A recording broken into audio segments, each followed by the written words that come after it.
وزیر آباد واقعہ پلانٹڈ تھا، کیس خراب کیا گیا، تسلیم ہی نہیں کرتے کہ عمران خان کو کوئی زخم آیا۔ ملزم نوید کے وکیل کا بڑا بیان۔ سانحہ وزیر آباد کے مبینہ ملزم نوید کے وکیل میاں داؤد ایڈوکیٹ کا کہنا ہے کہ وزیر آباد واقعہ پلانٹڈ تھا، جو لانگ مارچ میں جان ڈالنے اسے دوبارہ زندہ کرنے کے لیے خود کیا گیا۔ لاہور میں سانحہ وزیر آباد کے مبینہ ملزم نوید کے وکیل میاں داؤد ایڈوکیٹ نے میڈیا سے گفتگو کرتے ہوئے کہا ہے کہ عمران خان کی خواہش پر JIT تبدیل کی جاتی ہے جو انہیں پسند نہیں آتی۔ وکیل صاحب نے کہا کہ یہ عدالت اس لیے نہیں جا رہے کیونکہ وقوعہ ان کا اپنا بنایا ہوا ہے۔ ہم تو تسلیم ہی نہیں کرتے کہ عمران خان کو کوئی زخم آیا ہے۔ یہ لوگ جھوٹ بولنے میں تیز ہیں، یہ عوام کی توجہ اپنے ڈرامے سے ہٹانا چاہتے ہیں۔ ان کا کہنا ہے کہ JIT موقع کے ثبوت کو تحقیقات کا حصہ نہیں بنا رہی۔ JIT اور عمران خان نے ملی بھگت کر کے کیس خراب کیا۔ ملزم کا مزید ریمانڈ دینے کی کوئی ضرورت نہیں۔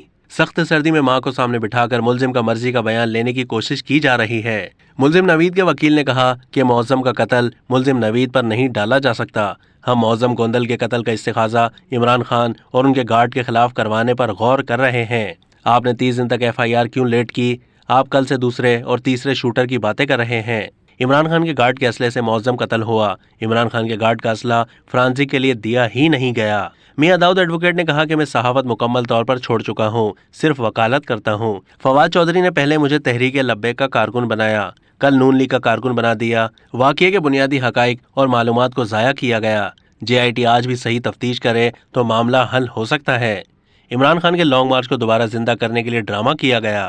اب تک کے لیے اتنا ہی۔ مزید معلومات کے لیے ڈیلی جنگ کے YouTube چینل کو سبسکرائب کیجیے۔